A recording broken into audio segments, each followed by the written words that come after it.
Hello students, now today we start a new topic called electric cell. Electric cell के बारे में हम लोग पढ़ेंगे इन द चैप्टर इलेक्ट्रोडायनामिक्स कि इलेक्ट्रिक सेल क्या होता है। तो जैसा कि आप और हम अच्छे से जानते हैं, इलेक्ट्रिक सेल या फिर एक बैटरी क्या करती है, वो बिहेव करती है as a source which provides electric current inside the conductor. अब ये कैसे होता है, ये क्या होता है इसमें?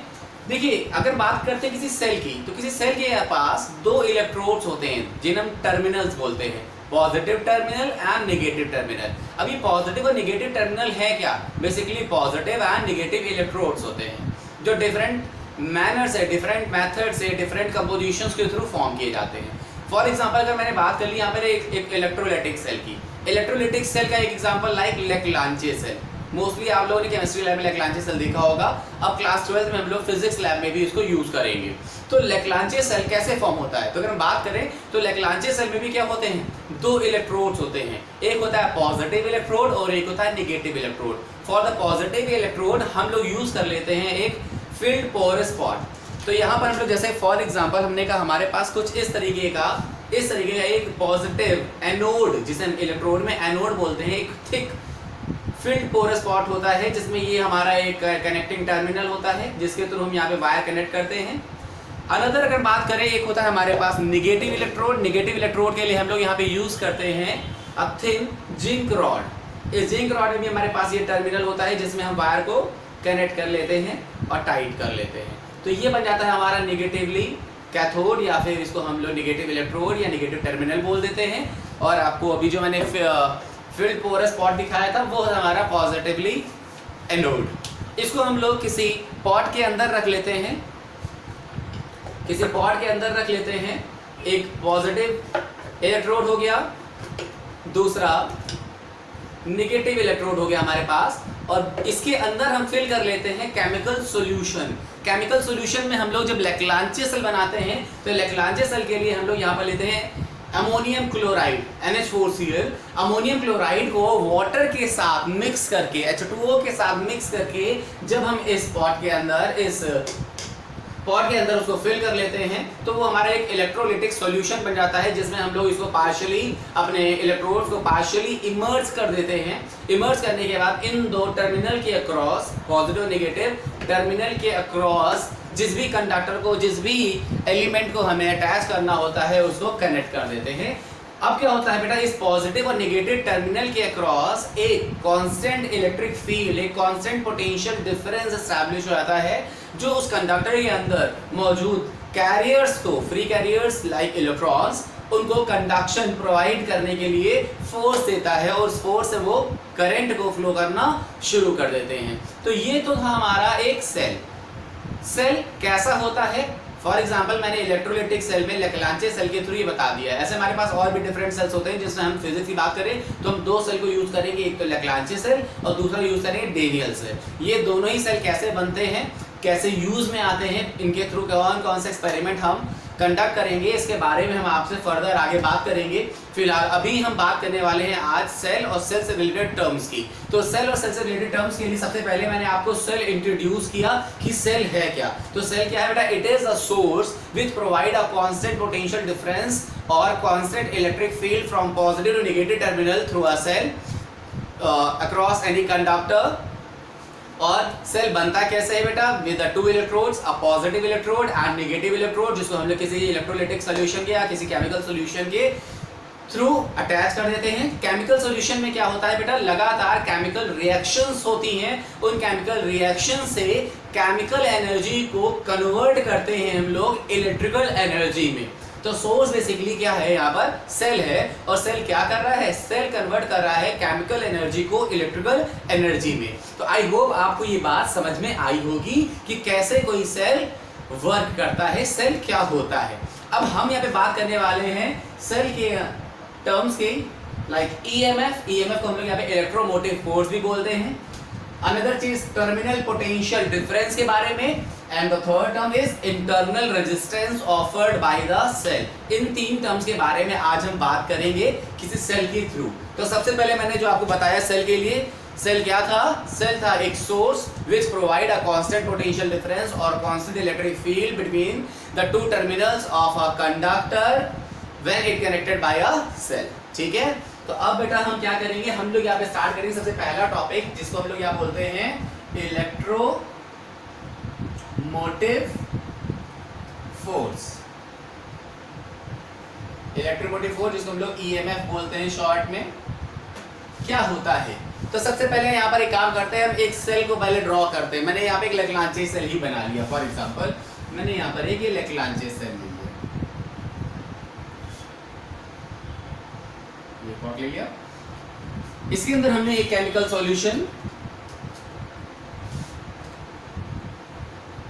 फिल कर लिया।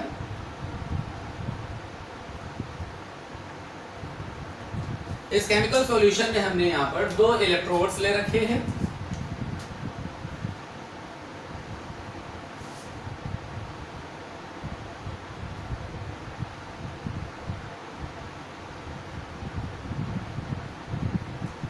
एक ने एनोड ले लिया बेटा, दूसरा जैसे लेग्रांजे में थिन रॉड ले रखी थी हम लोगों ने,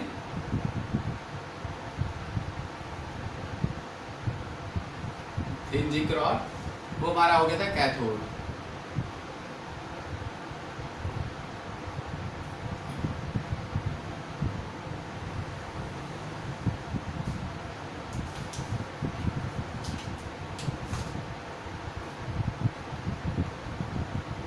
तो बेटा ये इस तरीके से हमारा ये बन गया एक सेल।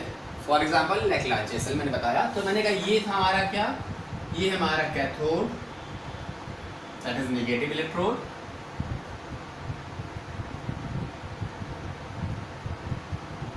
ये हमारा है इलेक्ट्रोलिटिक सॉल्यूशन, केमिकल सॉल्यूशन भी कह सकते हैं।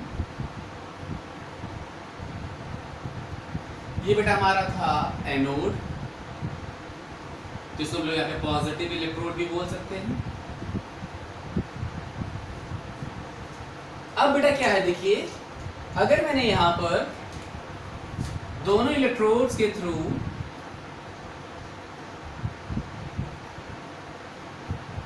कनेक्टिंग वायर्स लगाए और कनेक्टिंग वायर्स कंडक्टिंग वायर्स लगाने के बाद इन दोनों टर्मिनल को ओपन करके रखा हुआ है। अब देखिए अगर इस इलेक्ट्रोलिटिक सेल के दोनों ही इलेक्ट्रोड्स के जो टर्मिनल्स हैं वो आपस में ओपन करके रखे हैं, दैट मींस क्या इस सर्किट में करंट फ्लो कर सकती है? तो बेटा मेरा आंसर आएगा कि इस सर्किट में इलेक्ट्रिक करंट फ्लो नहीं कर सकती। क्यों? क्योंकि इलेक्ट्रिक करंट को फ्लो करने के लिए क्लोज्ड पाथ रिक्वायर्ड है, और यहाँ पर इन दोनों इलेक्ट्रोड्स के थ्रू जो ये हमने कंडक्टिंग वायर्स इंट्रोड्यूस किए हैं ये ओपन सर्किटेड है, ये दोनों साइड से ओपन है, दैट मींस इस सर्किट में करंट फ्लो नहीं कर सकती। अब जरा सुनिएगा, जब इस सर्किट में करंट फ्लो नहीं करेगी, एट दैट इंस्टेंट इस पॉजिटिव इलेक्ट्रोड, ये जो हमारा पॉजिटिव इलेक्ट्रोड था और ये जो हमारा नेगेटिव इलेक्ट्रोड है, इसके बीच में जो मैक्सिमम पोटेंशियल डिफरेंस ऑफर हो रहा होगा, वो जो मैक्सिमम पोटेंशियल डिफरेंस ऑफर हो रहा होगा when there is no current drawn from the cell, या फिर इसको और साफ बात करें, when there is no current pass through the cell, then the maximum potential difference applied across the terminals of electrode always give electromotive force, that is EMF. That means EMF कुछ है नहीं, EMF पोटेंशियल डिफरेंस ही है, मगर वो maximum potential difference है between the electrodes of cell when there is no current pass through it, जब उस cell के थ्रू कोई भी करंट पास नहीं हो रही होगी। बहुत ध्यान समझिएगा, ये थोड़े से टेक्निकल टॉपिक्स हैं, इनको ध्यान देना जरूरी है। तो EMF क्या हो जाएगा बेटा? We can say that the maximum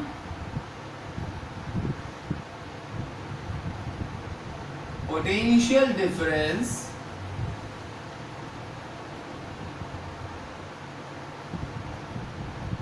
between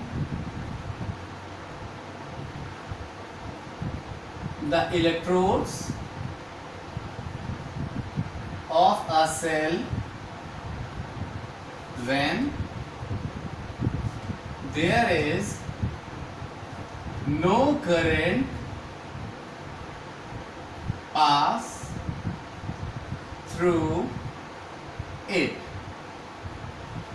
That means the maximum potential difference between the electrodes of a cell when there is no current pass through it. जब उसके थ्रू कोई भी करंट पास नहीं हो रही होगी उस समय जो maximum potential difference between the electrodes of cell आ रहा होगा वही हमारा इलेक्ट्रोमोटिव फोर्स या ईएमएफ कहलाएगा। आई होप आपको ये बात समझ में आ गई होगी। अब हम लोग क्या करेंगे, जरा इसके बारे में थोड़ा और बात करेंगे। बेटा ये मैक्सिमम पोटेंशियल डिफरेंस कब और क्यों और कैसे आ रहा है, इसके बारे में हम लोग बात करने वाले हैं। बहुत ध्यान से समझिएगा। अगर हम बात कर रहे हैं यहाँ पर कि ये मैक्सिमम पोटेंशियल डिफरेंस कब और कैसे आ रहा है,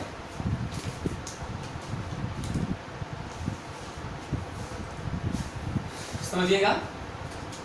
देखिए, जब हमने इलेक्ट्रोड्स के दोनों टर्मिनल्स को ओपन करके रखा हुआ है, एट दैट इंस्टेंट इस सेल के थ्रू कोई भी करंट पास नहीं हो रही है।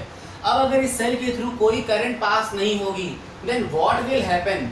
अब सुनिएगा, अब हम यहाँ पे थर्ड टर्म के बारे में थोड़ा सा डिस्कस करने जा रहे हैं, इंटरनल रेजिस्टेंस। देखिए ये सेल जो है ये भी मटेरियल मीडियम से फॉर्म हुआ है। इसमें भी जो केमिकल सॉल्यूशन लिया है, ये जो इलेक्ट्रोड्स लिए हैं, ये मटेरियल मीडियम से बने हुए हैं। भले ही ये सोर्स है बट क्योंकि ये मटेरियल मीडियम से बना हुआ है, फॉर्म हुआ है, दैट मींस जब करंट फ्लो कर रही होगी तो इस चैनल में, इस रास्ते में भी हमें कुछ ना कुछ बैरियर्स सफर करने पड़ रहे होंगे, मिल रहे होंगे, जिसकी वजह से कुछ ना कुछ स्मॉल अपोजिशन ऑफर हो रहा होगा। और वो जो स्मॉल अपोजिशन ऑफर हो रहा होगा उसको भी यहाँ पे हम रेजिस्टेंस बोलेंगे, क्योंकि it acts with very small amount, so that is why it is called as internal resistance। internal resistance उसको बोलते हैं और बहुत स्मॉल अमाउंट में ऐड करता है, इसकी वैल्यू बहुत कम होती है। अब तो देखिएगा, जब इस सेल के थ्रू कोई करंट फ्लो नहीं कर रही थी उस समय इस इंटरनल रेजिस्टेंस मतलब इस सेल के अंदर जो small amount of resistance offer हो रहा था, इस इंटरनल रेजिस्टेंस के अक्रॉस कोई भी पोटेंशियल का ड्रॉप नहीं हो रहा है, क्योंकि हमें बताया था ओम्स लॉ ने कि पोटेंशियल ड्रॉप क्या होता है, V = IR। दैट मीन्स अगर I × R होगा तो पोटेंशियल ड्रॉप V हो जाएगा। बट अगर I ही नहीं है, दैट मीन्स अगर I × R में I ही 0 है तो 0 × R क्या आ जाएगा, 0। दैट इज पोटेंशियल ड्रॉप कितना हुआ, 0। दैट मीन्स इस सेल में जब करंट फ्लो नहीं कर रही थी तब इंटरनल रेजिस्टेंस की वजह से इनसाइड द सेल कोई पोटेंशियल ड्रॉप नहीं हो रहा था। और अगर कोई पोटेंशियल ड्रॉप नहीं हो रहा था तो यहाँ पर जो भी मैक्सिमम पोटेंशियल डिफरेंस आ रहा था उसको हमने क्या बोला था, इलेक्ट्रोमोटिव फोर्स EMF बोला था। अब ये तो हो गया हमारा EMF कब, जब कोई करंट फ्लो नहीं हुई, कोई इंटरनल पोटेंशियल ड्रॉप सेल के अंदर नहीं हुआ। अब हम लोग बात करेंगे टर्मिनल पोटेंशियल डिफरेंस की। टर्मिनल पोटेंशियल डिफरेंस भी पोटेंशियल डिफरेंस होता है between the electrodes of cell, मगर अब फर्क क्या आ जाएगा, अब फर्क ये आ जाएगा कि अब करंट फ्लो होने वाली है। तो करंट फ्लो होने की वजह से क्या चेंजेस आएंगे, जरा देखिएगा। तो टर्मिनल पोटेंशियल डिफरेंस के लिए हमने क्या किया, फिर से हमने यहाँ पर एक सेल लिया, टर्मिनल पोटेंशियल डिफरेंस को V से ही डिनोट करते हैं हम लोग। जरा देखिएगा ध्यान से,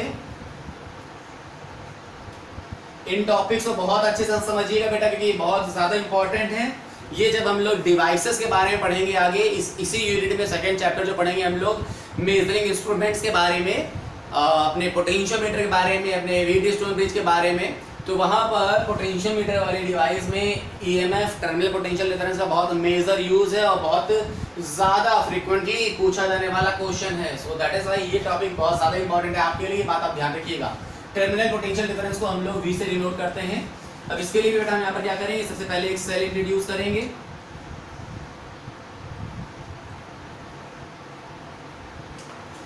सेल कोई भी ले सकते हैं, यहाँ पे हमने इलेक्ट्रोलिटिक सेल में यहाँ पे लेक्लांचे सेल ले रखा है, केमिकल सॉल्यूशन ले लिया बेटा,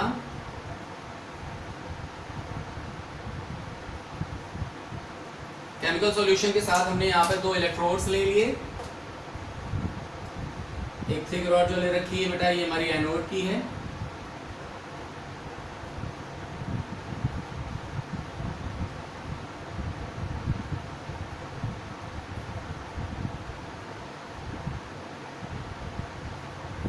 एक थिन रॉड है बेटा वो हमारी जिंक रॉड और लेक्लांचे के लिए बात करेंगे अगर, कैथोड है,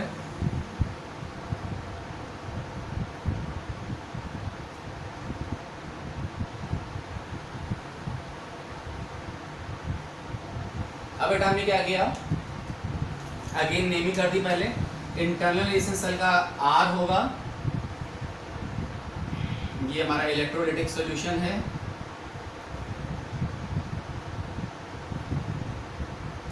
this one is cathode, negative electrode. This one is anode, positive electrode. अब अगर मैंने यहाँ पे कंडक्टिंग वायर, कनेक्टिंग वायर्स लगा दिया,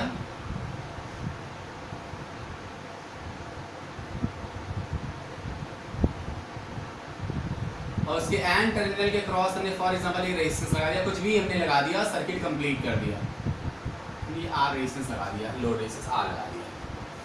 अब बड़े देखिए यहाँ पे क्या होगा, सबसे पहली चीज हमें नजर आ रही है वो ये नजर आ रही है कि सर्किट हमारा कंप्लीट हो गया। और अगर हमारा सर्किट कंप्लीट हो गया दैट मीन्स क्या चीज जरूर है कि वो फ्लो करेगी, वो है इलेक्ट्रिक करंट। दैट मीन्स अब इस सेल के थ्रू करंट फ्लो करेगी, और अगर वो इलेक्ट्रिक कन्वेंशनल करंट यहाँ पर फ्लो करेगी तो वो कैसे फ्लो करेगी, वो हमारे पॉजिटिव इलेक्ट्रोड से लोड रेजिस्टेंस आर से होते हुए नेगेटिव इलेक्ट्रोड की तरफ आएगी। कुछ इस तरीके से करंट यहां से फ्लो करेगी। मैंने कहा ये करंट आई है, अब वो नेगेटिव से आएगी, तो नेगेटिव से आने के बाद inside the cell chemical solution से होते हुए जाएगी। अब अगर ये आई इस इलेक्ट्रोलाइटिक सॉल्यूशन से भी होकर जाएगी तो एज ऑब्वियस उस इलेक्ट्रोलाइटिक सॉल्यूशन से भी जो स्मॉल अमाउंट ऑफ अपोजिशन, जिसको हमने इंटरनल रेजिस्टेंस आर बोला था, वो ऑफर होगा। और अगर इंटरनल रेजिस्टेंस के थ्रू वो आई करंट जाएगी तो according to Ohm's law potential drop हो के रहेगा, that means V is equal to, अब यहाँ पर I इंटू आर हो जाएगा। दैट मीन्स अब यहाँ पर इनसाइड सॉल्यूशन इस करंट I और इंटरनल रेजिस्टेंस स्मॉल r की वजह से I इंटू स्मॉल r एक पोटेंशियल ड्रॉप हो जाएगा। अब जरा देखिए, अब अगर ये पोटेंशियल ड्रॉप हो गया, जब ये करंट फ्लो नहीं कर रही थी तब मैक्सिमम पोटेंशियल कितना ऑफर हो रहा था, वो मैक्सिमम पोटेंशियल था बेटा EMF, हमारा इलेक्ट्रोमोटिव फोर्स E। अब क्योंकि यहाँ पर एक small drop I into small r हो गया है, तो अब हमारा पोटेंशियल कितना नजर आ रहा होगा, अब ये पोटेंशियल ड्रॉप उस मैक्सिमम EMF में सब्ट्रैक्ट हो जाएगा। देन आफ्टर इस समय से इलेक्ट्रोड्स के दोनों टर्मिनल, इस सेल के दोनों इलेक्ट्रोड्स, दोनों टर्मिनल्स के बीच में जो मैक्सिमम पोटेंशियल डिफरेंस आएगा उसको हम टर्मिनल पोटेंशियल डिफरेंस बोलेंगे। तो यहाँ पर क्या होगा, अब यहाँ पर EMF ऑफर नहीं होगा, अब यहाँ पर ऑफर होगा टर्मिनल पोटेंशियल डिफरेंस। और बेटा यही वो टर्मिनल पोटेंशियल डिफरेंस V है जो पैरेलल में सेम होता है। हमने कई बार आपको इलेक्ट्रोस्टैटिक्स या इलेक्ट्रोडायनेमिक्स में पढ़ाते वक्त ये बताया है कि पैरेलल में वोल्टेजेस सेम रहते हैं और सीरीज में करंट, बट पैरेलल में जो वोल्टेजेस सेम रहते हैं, वो जो वोल्टेज हैं वो क्या है, वो है टर्मिनल पोटेंशियल डिफरेंस। क्योंकि ये कंपल्शन नहीं है कि पैरेलल में EMF सेम हो, पैरेलल में EMF वेरी कर सकते हैं, मगर पैरेलल में टर्मिनल पोटेंशियल डिफरेंस कभी वेरी नहीं करते, वो ऑलवेज कांस्टेंट होते हैं। दैट मींस ये जो V पोटेंशियल डिफरेंस आया है बिटवीन द टू इलेक्ट्रोड्स, यही terminal potential difference V R के क्रॉस भी आ रहा होगा इस लोड रेजिस्टेंस के cross I into capital R करने पर। तो जरा ध्यान दीजिएगा, सबसे पहले हम इसको डिफाइन कर दे रहे हैं कि ये क्या है। तो बेटा ये है the maximum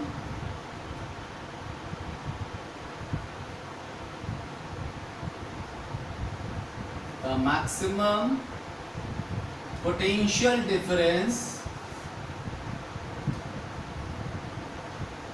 between the electrodes of a cell when current is drawn from the cell। अगर करंट सेल से ड्रॉ हो रही है, या फिर इसको ये भी बोल सकते हैं पास हो रही है, पास या ड्रॉन फ्रॉम द सेल। अब ये कब होगा बेटा, ये तब होगा जब सर्किट क्लोज सर्किट होगा, मतलब यहाँ पे ब्रैकेट कर देना क्लोज सर्किट है, क्योंकि जब EMF निकाला था तो वो क्या था, वो था ओपन सर्किटेड, करंट फ्लो नहीं कर रही थी।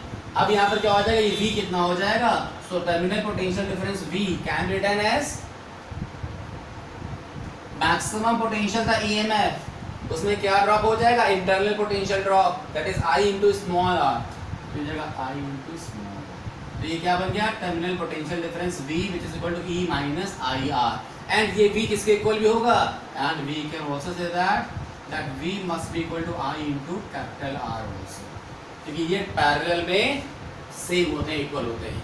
अब देखिए ये तो हमने यहाँ पढ़ लिया, ये जो E माइनस आई आर आ रहा है ये तब आ रहा है जब हमारे सेल के थ्रू पोटेंशियल ड्रॉप हो रहा है, दैट मींस करंट ड्रॉ हो रही है।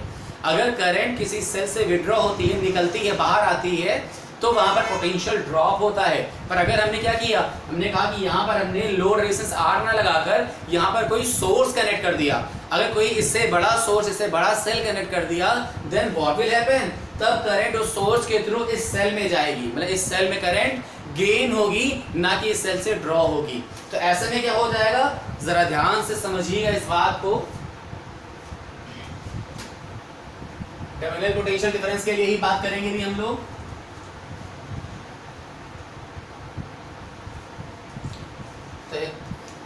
टर्मिनल पोटेंशियल डिफरेंस के लिए यहां पर हम दो कंडीशन की बात करेंगे, बहुत ध्यान समझिएगा, बहुत बेसिक चीजें हैं।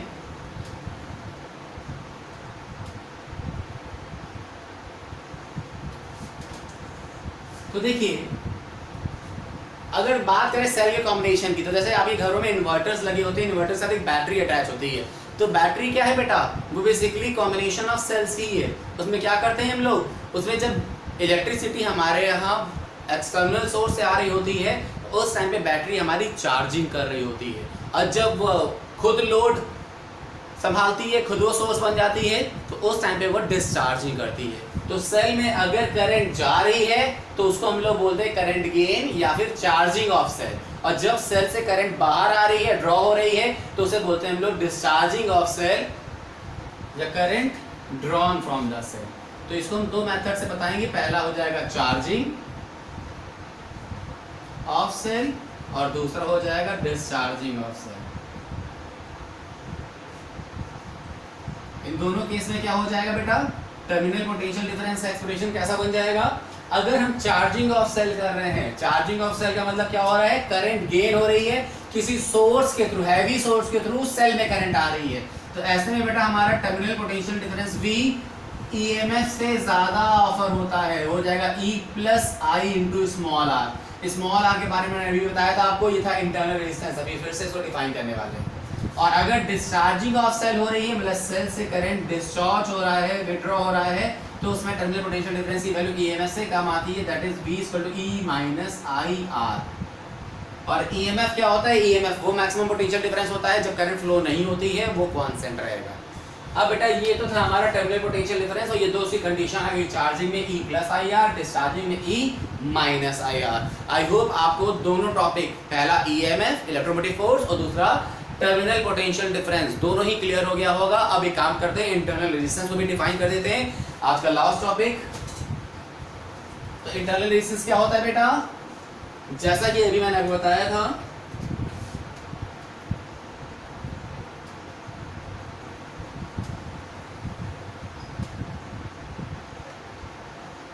स्मॉल आर से डिनोट करते हैं क्योंकि इसकी वैल्यू बहुत स्मॉल होती है, that is why. So internal resistance ऐसे डिफाइन करेंगे, the position offered by the chemical solution of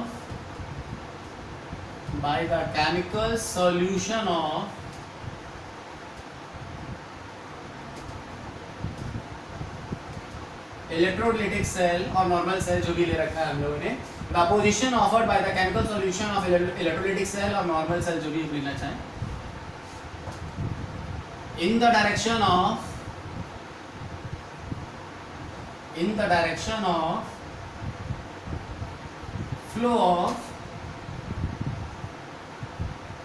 electric current is called internal